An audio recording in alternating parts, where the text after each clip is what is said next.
free and the home of the brave. Hey, boys and girls, you caught me. I was waiting for this thing to catch up, and I just felt inspired, and I sang the national anthem, and you guys caught the tail end of that, and I tell you, that was probably the best rendition I've ever heard. Hey, boys and girls, I'm excited to be with you here on Faith Your Fears Friday.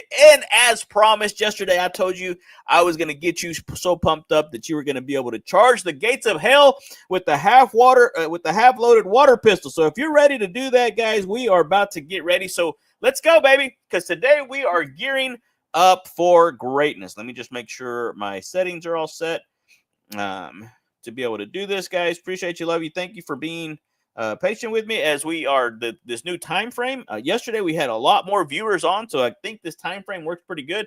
I said 8:15, but it looks like we're gonna do probably about 8:10 because man, we got stuff to do. There is stuff going on. But anyway, today, guys, we are gearing up for greatness, and we're gonna be talking about charge ahead with faith, purpose, and courage. I can't tell you how important courage plays a role in this. So if you're ready to charge the gates of fear, gates of hell with unstoppable faith, we're going to be recapping our biggest takeaways from this past week, and we're going to be fueling up for a life that defies all limits. And so I'm excited to be on here with you guys. You guys know that we're here in the Fun Life community. It's all powered by this guy right here, right? Legendary speaker, trainer, motivator, Mr. Zig Ziglar himself. And I cannot wait to share with you the things that we have for you guys, because today my only goal today is to give you enough hope, encouragement, and just faith to be able to step out on what it is that you want most out of this life here today, guys. So thank you for joining me. As always, if you guys like the content, share it with your friends, share it with your family, share it with your sphere of influence. Thank you, all of you guys that shared that yesterday. I'm trying to come up with a special gift that I can share with you guys. It's going to be valuable enough that my way of saying thank you for putting this in the hands or in front of the eyes that need to see it. Because yesterday we had, I can't remember how many views, but it was more than normal. And so that happens just simply because you share it. And so sharing is caring. And so I thank you for that. So if you know somebody that could use a little boost in their faith, a little boost in their mindset, definitely this is the episode that you're going to want to send them to. We're going to be talking about this. Ready? He said, we talked about the greatest single cause for a poor self-image is the absence of unconditional love. And so the key takeaway from this was to embrace unconditional love and build a strong self-image. The greatest gift, check this out, guys, the greatest gift that you can give yourself is the foundation of unconditional love. Self-worth doesn't just come from it doesn't come from comparison, but from knowing that you are valued and loved just as you are. That's it. Just as you are.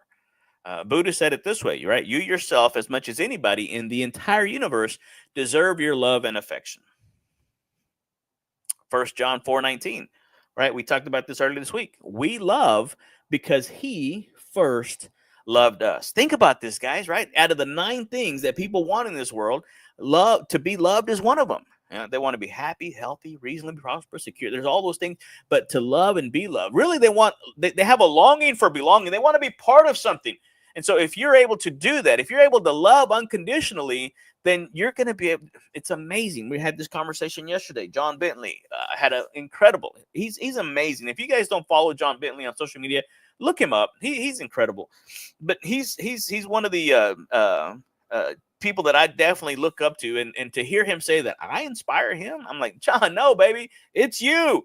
But we had this conversation, and we basically said that we were sharing the idea that possibly one of the biggest reasons why we're so where we are is because we don't love ourselves. And one of the greatest commandments was to love our neighbor as ourselves.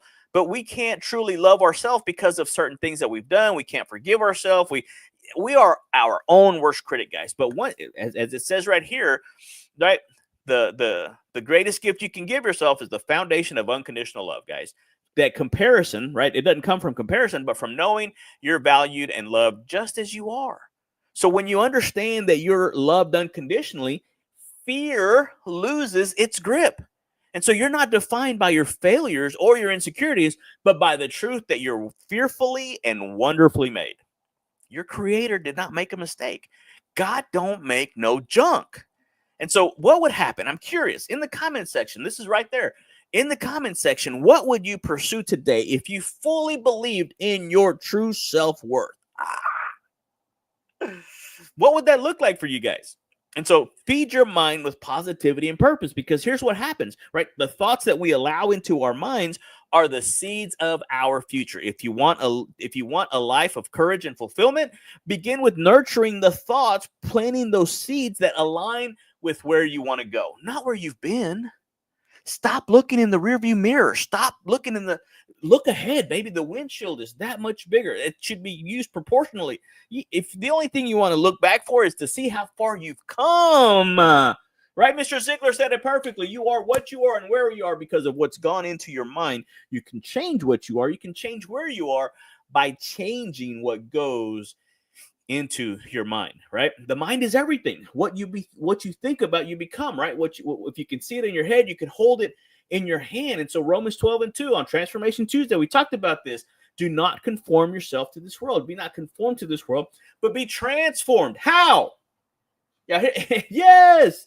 By the renewing of your minds, guys. I'm telling you, right before that, right? Your worship, that's your reasonable service, your sacrifice, your reasonable service. Yeah. And so every great feat, everything you've ever accomplished begins with the right mindset. And so by filling our minds with faith and with purpose, we empower ourselves to act boldly and create a future that reflects our true best selves. And so the next question for you is this: what's one positive thought? What's one good seed that you can plant today to move you closer to your dreams? I mean, what is it? Just curious. In the comment section, put it down. And so true success isn't measured by how we stack up against others, but how we use the gifts and the opportunities that are unique and they were given to us, right? You need to focus on your unique path and your unique purpose, because success, check this out. This is what the quote that Mr. Ziglar said. Success is not measured by what you do compared to what others do. You ready? This is going to be crazy. It's compared by how we use the gifts and the opportunities that, it's measured by what you do with the abilities God gave you. That's it. Right? Theodore Roosevelt said, comparison is the thief of joy. And if I'm going to live up to my nickname that Jackie Liston gave me, to Mr. Joy, I want to help you. Don't allow the enemy to come in to steal, to kill, and destroy your joy, to destroy your relationship with your creator, to lie to you. Don't begin. He's the father of lies. Stop listening to the negative self-talk. Sometimes I get it. We're our own worst enemy, but you can't allow that. 1 Peter 4:2, each of you should use whatever gift you have received to serve others as faithful stewards of God's grace in its various forms, guys. So what are you doing? Bob Bodine, Sherry Perry, those two are some incredible people. But the conversation was said, what are you doing with the people God gave you? Ouch. What are you doing with the people God gave you? And that's what I don't want to be guilty of. I don't want to be guilty of not creating the environment. I get it. I understand. We all have different varying beliefs, but we can disagree without being disagreeable. That's what I'm trying to say in everything that's happening, everything that's going on. I've gotten the texts, I've gotten the calls, I've gotten the DMs, I've gotten the comments on some of the posts. I get it. But what you don't understand is the bigger picture, right? I don't care who's in the White House. What I care about is who's on the throne. My God, my creator, right? My redeemer. And so each of us, we should use those abilities and gifts and talents that God gave us for that specific reason. So don't let success or criticism of others dictate your path. When you focus on your unique gifts and your specific purpose, your life becomes an expression of faith and gratitude. That's why Thriving Thankful Thursdays is so key and so important in what we do every single day. And so what unique abilities can you use today to make that impact? What is it? I mean, I want to know. I want to be able to encourage you guys. And so I want you to stand strong in the face of criticism. Because look, they're going to say it anyway. They're thinking it anyway. So what? Why am I going to allow that? Right? Right? Les Brown said it perfectly. Other people's opinions of you are none of your business. None whatsoever. I get it. I understand. Look at that bald-headed fool. Look at that short fool. Look at that fat fool. Look at that. I don't care. I don't care.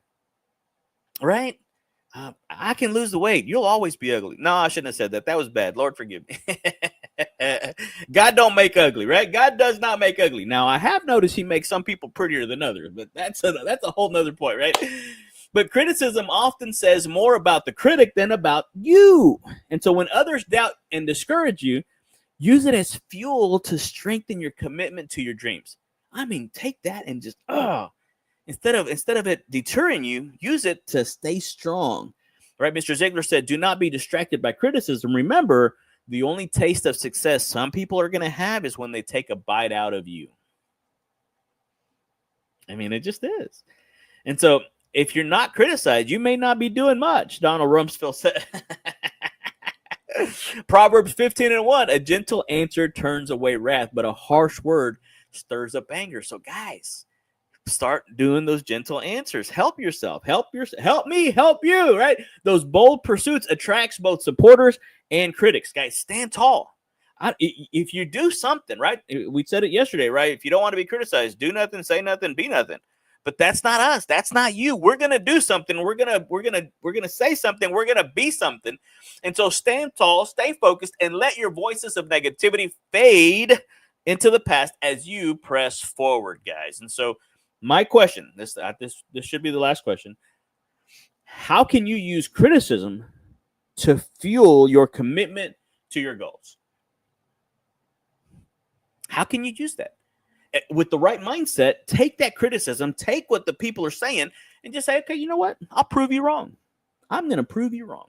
I can do it. I will do it. It may take me longer than I had planned on doing it, but I'm not going to stop. I'm going to keep putting one foot in front of the other, right? My turtle. But that's what you got to do. And so as we wrap this thing up, shut this thing down, we got to hit the road here in just a little bit. But cool kids, it's time to take charge. It's time to go forward. It's time to activate that childlike faith that is inside of us so that we can live out our childhood dreams in this playground that we call life. I want you to have the courage. You only need about 20 seconds of insane courage. And once you find out, once you get past that limiting belief, that thing, that doubt, that worry, that anxiety, whatever it is that's holding you back, you're going to get on the other side and you're going to find a bliss, a joy, a happiness that you've never had before, guys. And so this week, we learned that we feed our minds, we love and we give and we forgive ourselves, we give to ourselves, and the purpose that we pursue can help us break through every fear, every limiting belief, every doubt, every worry, every anxious thought, everything, right? We're going to bring all those into captivity. We're going to cast down the imagination, and we're going to focus on why we were created to, what we were created to become. And so in the comment section, guys, drop that fire emoji in the comment section if you're ready to take action and start to live fearlessly. And if you want that extra support on this journey, hey, reach out, funlifecoaching.com. Reach out for a strategy session. Right now, we're looking for 6 people, just 6 people that we can help from now to the end of the year become more, do more, and have more so that they can leave a legacy that they only dreamed of. And so I want to help you do that. I want to help move you in the direction of that dream. And so talk about it. Let's visit. Let's talk about it. And we're going to unleash that power and that greatness that is inside of you guys. So appreciate you. Love you. Thank you. Hey, listen, tomorrow morning on Something to Smile About Saturday, it's going to be my wife's birthday. So we're going to try to keep it short. We're going to be out celebrating. And I want to thank you guys. Tomorrow, help me in celebrating my wife's birthday. Appreciate you. Love you. Thank you so much, guys. Adios.